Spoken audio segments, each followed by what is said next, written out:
Tous, on va se tenir levé. On va se tenir levé et je vais demander à l'enseignement qui va en notre nom à tous élever la voix et adorer Dieu une dernière fois pour lui rendre grâce et honneur pour cette faveur dont nous sommes l'objet en ce jour de sabbat dans sa présence.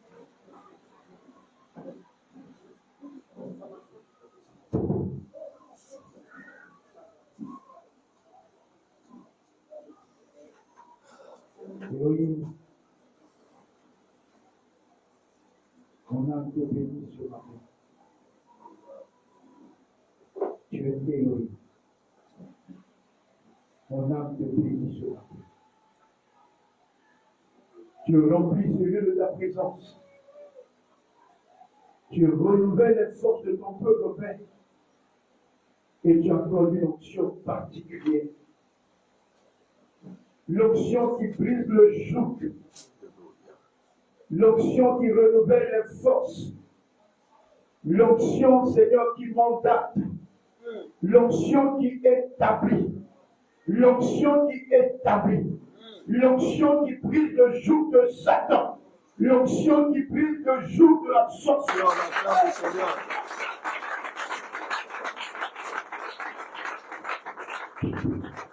Alléluia, que le Seigneur nous bénisse. On peut s'asseoir dans la présence de notre Dieu.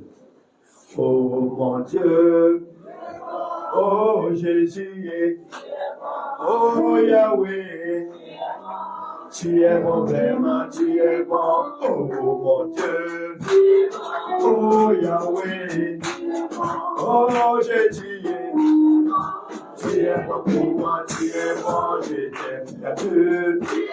Tu m'as cherché, tu m'as trouvé, tu es bon, vraiment, tu es bon, j'étais malade, tu m'as guéri, oh Yahweh, tu es bon, vraiment, tu es bon. On acclame des fois le plus encore du Seigneur ce matin. Alléluia, que Dieu bénisse quelqu'un ce matin. Qui est déjà dans la bénédiction profonde du Seigneur ce matin? Qui a déjà possédé le mois de mars à côté de ce jour? On peut encore acclamer le Seigneur ce matin. Ah, notre Dieu, encore, il est fidèle. Il bénit l'adoration, il bénit la louange. Alléluia. Que Dieu nous bénisse. Seule l'unité bâtit une vraie maison.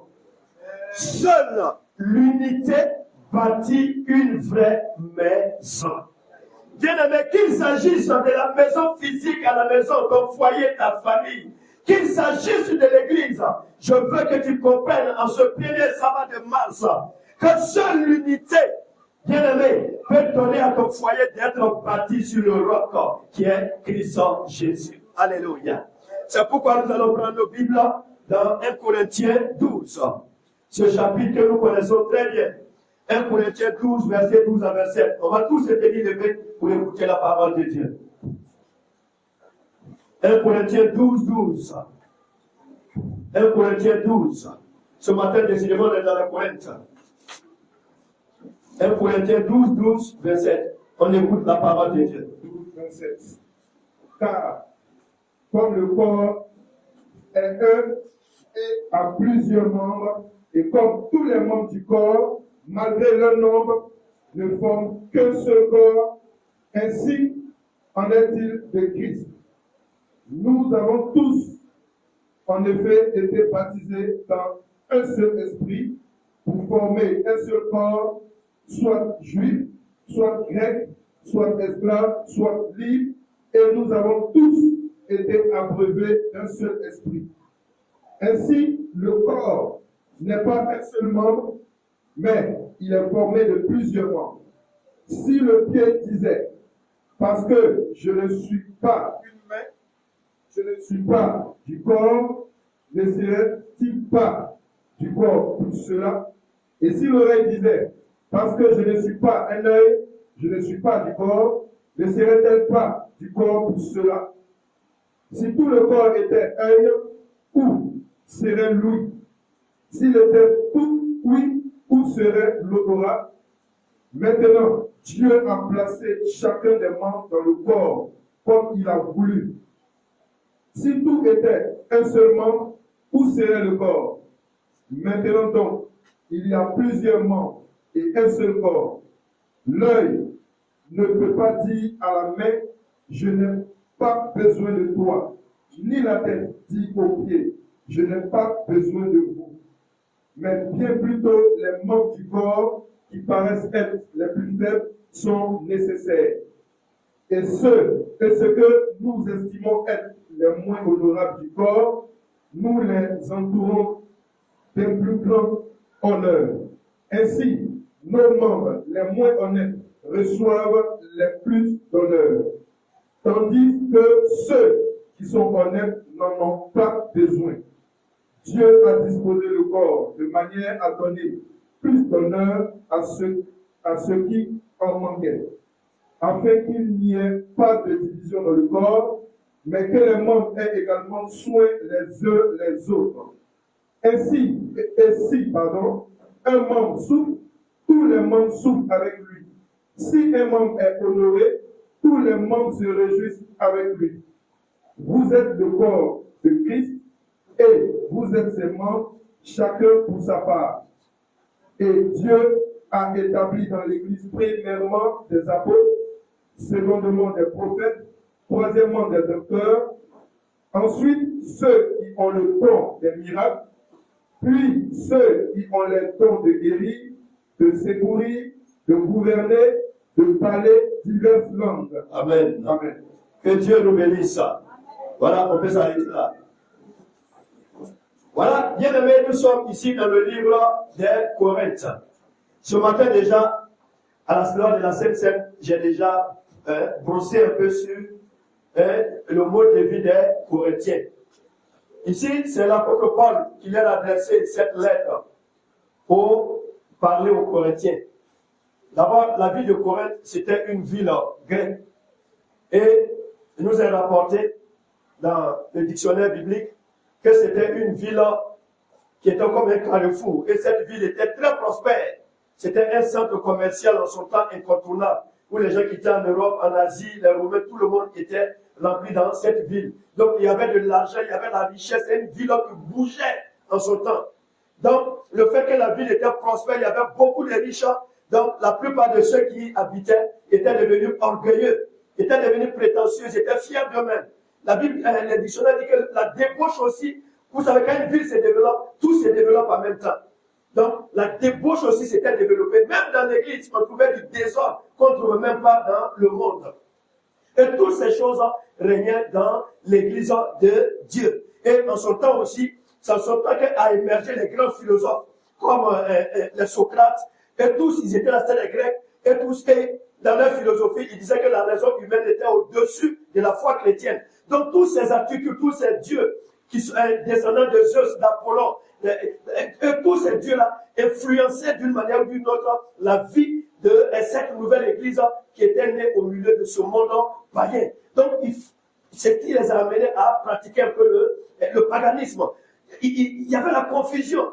Il y avait la confusion entre eux. Ils ne savaient pas véritablement à quoi se fier. Il y avait un doute qui était installé à cause de la philosophie, à cause des dieux païens qui étaient là. Donc, ils étaient beaucoup influencés négativement. À tel enseigne que l'orgueil qui régnait entre eux, dans l'église, les gens se voyaient, les uns se voyaient plus mieux que les autres. Donc, par exemple, ceux qui avaient le don de prophétie, moi je suis prophète, moi je prophétise sur l'avenir des gens. Vous les petits dons, on ne fait rien ça. Que non, on donne des paroles de connaissance, ça devient dans ça. Donc, les gens se glorifient à travers les dons à l'église. Donc, ça crée beaucoup de divisions, ça crée beaucoup de frustrations au sein de l'église de Corinthe. Donc, ce désordre-là s'est établi. Donc, il fallait que Paul envoie cette lettre pour éclaircir les choses, pour les amener à comprendre que les dons spirituels sont une grâce de la part de Dieu par Jésus-Christ. Dieu passe par Jésus-Christ pour nous donner les dons spirituels. Et les dons-là qu'il nous donne,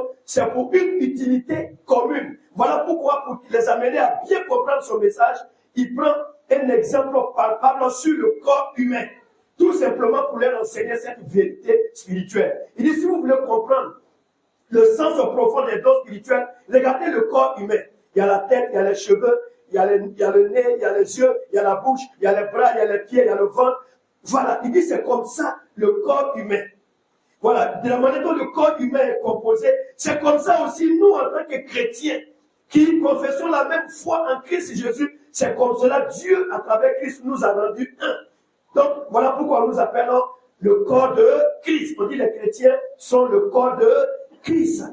Donc il les a amenés à comprendre cette vérité spirituelle. Il dit le corps n'est pas divisé. L'oreille n'est pas en dehors du corps. La bouche n'est pas en dehors du corps. Il dit que c'est comme ça qu'il veut que les chrétiens soient.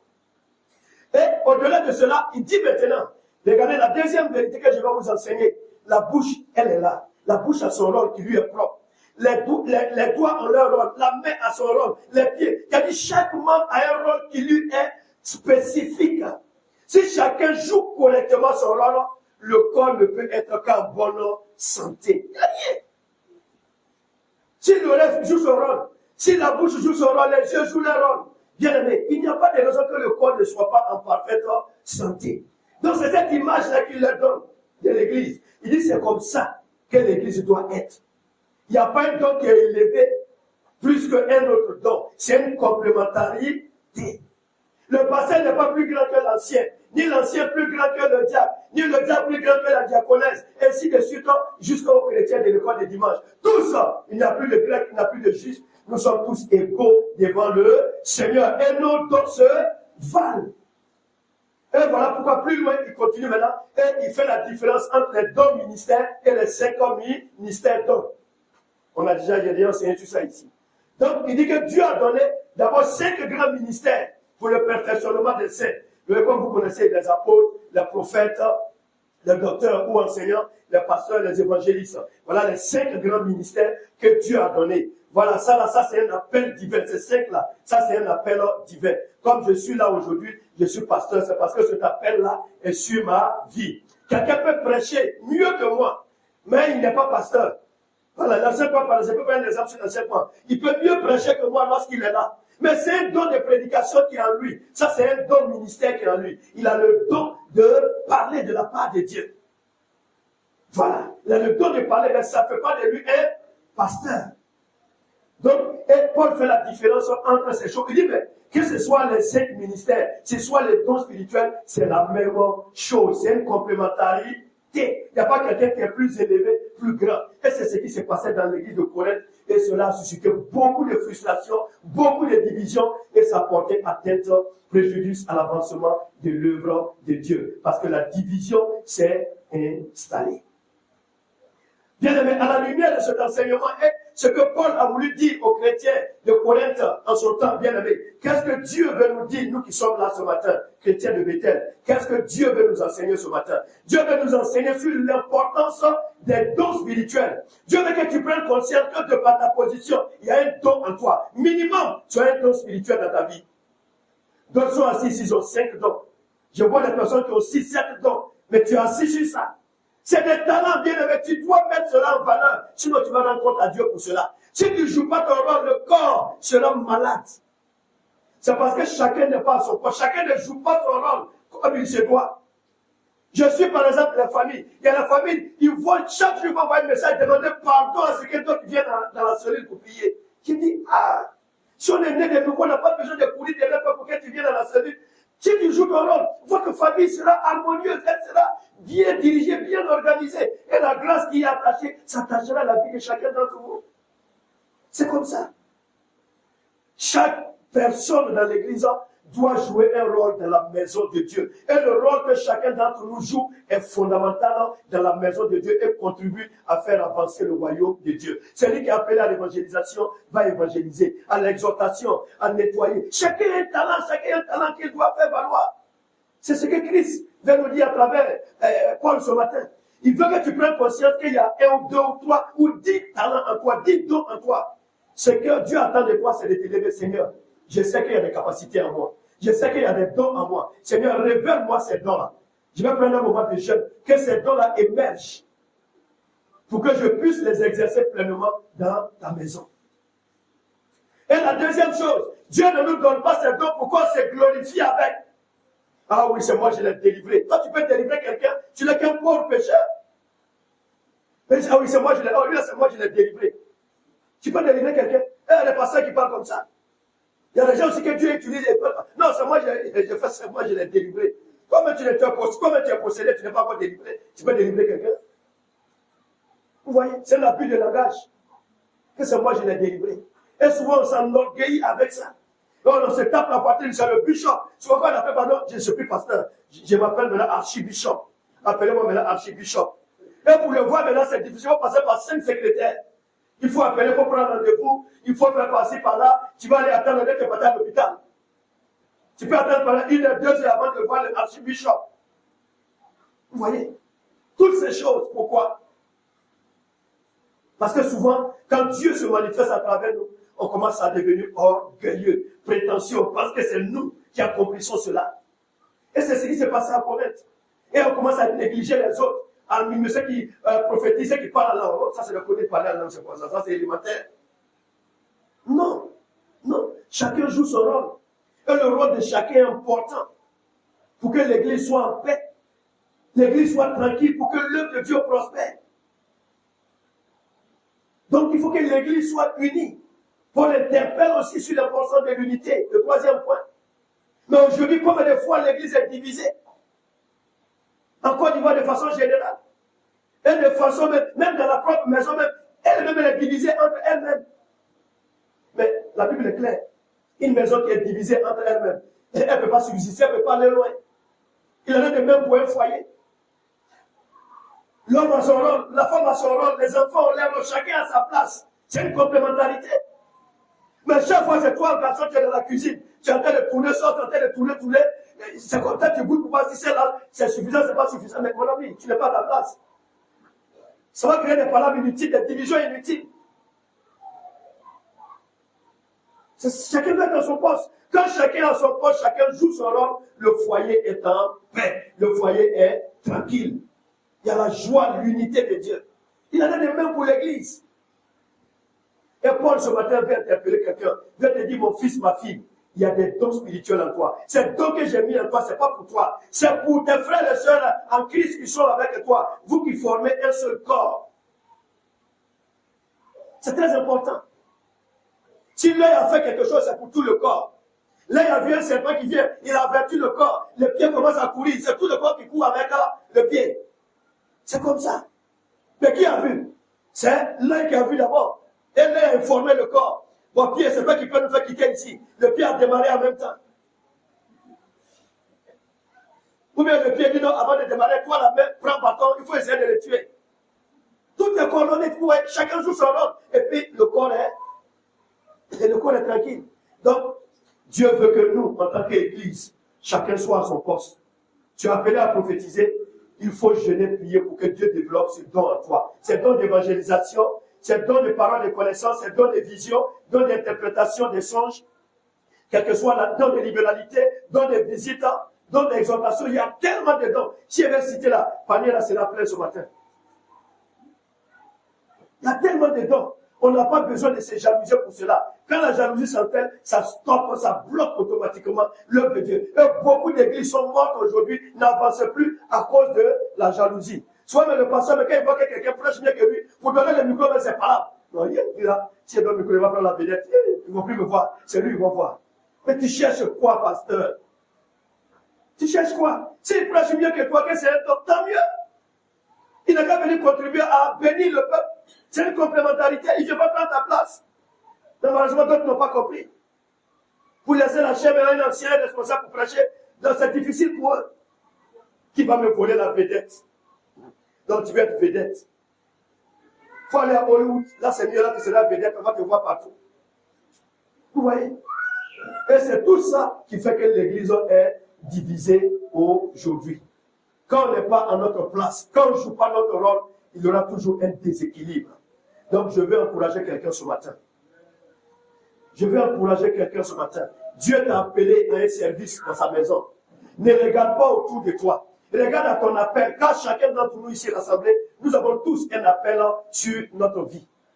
Dieu t'a appelé à le servir d'une manière ou d'une autre dans un endroit spécifique dans sa maison. Peut-être que c'est dans la délivrance, c'est dans l'intercession, c'est dans le groupe musical. Bien aimé, il est temps que tu te lèves et que tu puisses rentrer maintenant là où Dieu veut que tu sois pour mener à bien sa mission, pour que tout tout le corps soit en paix, soit en harmonie, tout le corps soit dans la volonté parfaite de notre Seigneur et Sauveur Jésus-Christ. L'unité. Une église qui n'est pas unie, un couple qui n'est pas uni, une famille qui n'est pas unie. Bien aimé, cette famille ne peut pas être une famille modèle. Ce couple ne peut pas être un couple modèle. Cette église ne peut pas être une communauté modèle. C'est pas possible. Et lui qui crée toujours la division, vous le connaissez, c'est le père des menteurs qu'on appelle Lucifer, le serpent ancien. Lui qui a séduit Adam et Ève depuis le jardin d'Éden. Il est toujours là à côté. Pour nous décourager. Toi, tu penses que tu peux faire ça là? Tu penses que tu peux faire ça là? Toi, ta manière de prier, ça c'est prier ça. Et puis tu es là, ça c'est vrai, et puis comme ça devant les anciens, devant les gens, ils de se moquer de moi. Bien aimé, c'est petit à petit, l'oiseau fait son. C'est petit à petit. Tous les anciens qui sont ici, même moi, personne ne s'est levé un seul jour, il a commencé à prier, prophétiser. C'est petit à petit. Moi, j'ai commencé dans les cellules de prière. Et j'avais plus de 28 cellules. Moi seul, 28 cellules. Souvent, quand je quitte à l'école, je viens 18 h, souvent, je fais cellules jusqu'à 23 h. Ça fait que tout quartier de deux plateaux Colombie, allez jouer tout ce point, jusqu'à couvert tout ça là. Mes pieds. Quand vous partez, vous allez voir mes pieds qui sont toujours restés là-bas. Souvent, à 22 h, je suis au Black. Black Market que vous connaissez. 22 h, je quitte à Tchekoubé, je traverse ça comme ça, je viens et puis je descends. Soit les, tu fais comment un peu? J'ai dit non. Vous savez, à Djamé, il n'y a pas de voleur à Djamé. À Djamé, c'est un carrefour comme Corinthe. Ça, c'est une parenthèse. Les vrais voleurs là, ils sont à Koumassi. Koumassi, c'est le grand nid des voleurs. Si vous ne savez pas, je vais vous dire ça aujourd'hui. Les grands voleurs même sont à Koumassi. D'autres sont à Bobo. C'est-à-dire, à Djamé, c'est un carrefour. Donc, ils viennent la journée là-bas, ils viennent prendre ce qu'ils vont prendre dans vos poches. Quand ils finissent de prendre, chacun retourne maintenant dans son quartier. La nuit à 18 h, 19 h, quand tu vas à Djamé, je t'assure, même au Black, au milieu, là, tu peux te coucher comme ça, il n'y a rien. Il n'y a pas un peu qui est plus sécurisé que le Black la nuit. Vous êtes étonné, mais c'est la vérité, je vous dis. Voilà, parce que moi, c'était mon milieu, donc je connais, je sais de quoi je vous parle. Il n'y a pas un peu plus sécurisé que le Black. Un jour, j'ai parti avec un pasteur. Le pasteur, quand nous avons envoyé pour aller payer des assiettes, il nous a donné 600 000. Donc, j'ai pris l'argent et puis j'ai mis dans ma poche, j'ai porté tricot. Il y a un pasteur qui était à côté de moi. Donc, non, c'est lui qui avait l'argent. Voilà, c'est lui qui a pris l'argent. C'est un doyen. Donc, quand il marche un peu, il met sa main, il dit, hey, faut t'amuser. Si tu as touché 2 fois l'argent, ça va dire, le mettre dans ta poche. Il y a quand tu entends les marchés comme ça, ils sont assis là, c'est les zibous. Ils te regardent. Quand tu tapes ta poche 2 fois, oh, ils savent qu'il y a Jack dedans. Tu es en train de voir si ça est là. Ils vont passer à te moment doucement, il dit, fia. Je n'ai rien dedans, c'est parti. Il dit, ah. Il dit, mais comment tu sais tout ça là? Il dit, il faut laisser ça. Il dit, il faut laisser ça. Donc c'est ce que je disais, si vous voyez, tout est bien structuré à jamais. Quand tu ne connais pas, tu es novice. Quand tu rentres, tu penses que les gens agissent au hasard. Non. Il n'y a pas un monde qui est mieux structuré que le monde des voleurs. Et puis ils se respectent. C'est pas possible. Je n'ai jamais vu tel respect dans ce monde. Dans le monde profane, il n'y a pas de respect, il n'y a pas de considération. Même quand tu vas à la Maca, il y a dit tout est bien organisé. Les gars même ne sont pas à l'intérieur, ils sont sur les miradors. Il y a dit à l'intérieur, c'est un voleur. Non, voleur ne vole pas voleur. Tu vois, il y a un voleur gendarme, il y a un voleur douanier, policier. Jusqu'à rentrer dans les cellules. Tout est bien organisé. Si tu as volé seulement de quelqu'un, tu vas mourir, tu ne vas plus jamais voler. Tu vas plus jamais voler l'argent des voleurs. Non, voler n'a pas pitié de voleur. Moi-même, je suis bien genou, j'ai demandé à notre chef de cellule. Lui, c'est un bijoutier à Bobo. Ça s'appelle Soumana. Il dit Soumana, pardon. Vous laissez petit là. Il dit Jésus, il appelé Jésus. Il dit, il t'abonne, il faut lever ta bouche dans faire ça là. Sinon, tu as te créé des problèmes. Ça te crée des problèmes, mon Dieu. Il faut lever ta bouche dedans. Il a dit, ils ont coupé le petit là. Pourquoi on fait comme ça? On dit l'amusement. Et puis on dit, ça fait mal. Il dit, non, ça ne fait pas mal. Il n'a qu'à dire que ça fait mal, il va voir. Il a dit, ils n'ont pas pitié. C'est un monde qui est bien organisé. D'après eux-mêmes, chien, moi, pas chien. Ça, c'est leur langage. Et puis, se reconnaît, vous voyez comme ça. Quand on va au Black, voleurs de Black, là, ils sont là, leur patron est là. Il est assis dans le global, il attend. Le soir, tous ceux qui vont voler net, on s'en lui remettre. Le soir, ils font le point et puis ils rentrent. Quand vous descendez vers Liberté, eux, ils sont à part. Ils ont leur chef. Tout est bien. Quand tu es au Black, tu ne peux pas aller voler à la Liberté. Si tu as s'amusé, ils vont te frapper, te poser. Tu ne rentres pas dans le territoire de l'autre. Tous les territoires se sont partagés comme ça, ils sont assis. Donc, eux qui sont là-bas, ils se connaissent. ils ont leur chef et puis ils se connaissent. Liberté, vous voyez, tous les voleurs de liberté se connaissent. Voilà, c'est vous qui ne savez pas qu'ils se connaissent. Tous ceux qui sont vers le nord, ils se connaissent. Et tous ceux qui sont vers le black pour aller vers la grande mosquée, vers les rails, vous oubliez tous. C'est comme ça, ils sont répartis, ils sont organisés, et puis ils font leur travail. Ils sont bien organisés, bien structurés. Même s'il a volé 1 million dans ta poche, il ne va pas avec ça à la maison. Il rentre dans le bloc pour aller remettre ça à leur boss. Les soirs, maintenant, ils font le game. Maintenant, s'il n'y a pas de plein de trucs, on lui donne une part, et puis le patron, il gagne la grande part. S'ils ont des difficultés demain à la vaca, ou bien la police, il peut intervenir, et puis il intervient. Voilà un peu comment ils sont organisés. Si tu ne le vois pas pour disparaître, il a disparu devant toi, mais il n'est pas dans la maison. Il allait déposer dans leur banque, c'est leur patron qui est à côté. C'est comme ça se passe. J'ai dit ça un jour à un pasteur, il dit non, pasteur, il faut laisser ça. Il dit ok, d'accord. Il allait payer son portable, je ne sais pas si c'est 80 pour les 1000. Black market, il ne sait pas ce qu'il est parti chercher ce jour-là. Bon, j'ai des jambes, son portable a disparu. Il était assis au deux plateaux, il m'appelle. Il dit, pasteur, soir, il dit, où? Il dit, il faut venir à Djamé, il ne peut pas venir à Djamé, là, ils sont en train de travailler, ils sont en train de saisir des choses.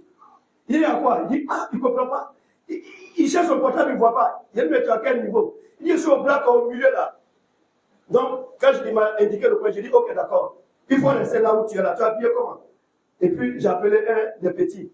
Et puis, maintenant, il est parti. Donc, il a pris le téléphone, quand il a posé, il dit, ouais, qu'est-ce que c'est lui? Il dit, ok, d'accord, viens. Il a pris, il est rentré dans le globe.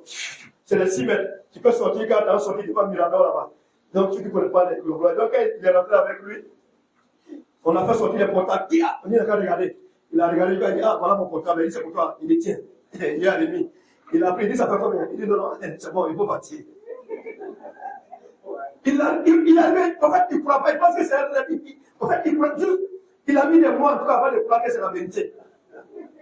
Donc, je lui ai amené à comprendre que tout est organisé, tout est structuré. Le monde satanique est très bien organisé. Et malheureusement, c'est le monde chrétien qui est, le monde spirituel chrétien qui est souvent désorganisé, où il y a du désordre. Il y a du désordre. Le diable est très organisé, puis il n'a pas pitié. Si tu enfreins de ses lois, Allah, tu es mort. Mais Dieu est miséricordieux. Et combien de fois on enfreint la loi de Dieu? Il dit, tu es responsable des temps. Il dort, ce n'est pas son problème. Tu es chef de famille. Ta famille, mais il n'y a pas celui. Tu es coordonnateur. Ta famille ne t'intéresse pas. Tu es responsable de structure. Ta structure est morte. On a assis. Alors que Dieu nous a confié des responsabilités. Mais comment l'église peut être forte? Comment l'église peut être puissante? Elle peut être unie. Si toi, tu ne joues pas ton rôle, la bouche dit, je ne mange plus. Le ventre va dire quoi? C'est un problème pour le ventre. Si la bouche est fait de manger. Et puis le corps va commencer à s'affaiblir, à s'affaisser. Et puis quoi? C'est la porte de la mort qui s'ouvre maintenant.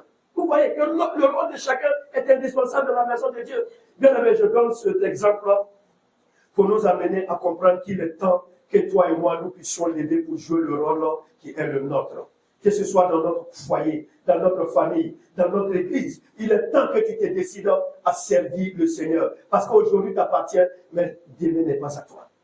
Il y a des choses que tu peux faire aujourd'hui. Peut-être parce que tu as le temps. Peut-être parce que tu es encore jeune. Mais dans 5 ans, dans 10 ans, il y a des choses que tu ne pourras plus faire. Tu es encore jeune fille, un jeune garçon. Peut-être que tu ne travailles pas pour le moment. Ou bien ton travail, tu le fais, mais il te permet d'avoir du temps. C'est le temps de te disposer pour servir le Seigneur. Sinon, quand tu vas rentrer dans le foyer, ma fille, tu auras 2, 3, 4 enfants, tu n'auras même plus le temps pour servir le Seigneur. Ça sera difficile parce que les tâches vont se multiplier.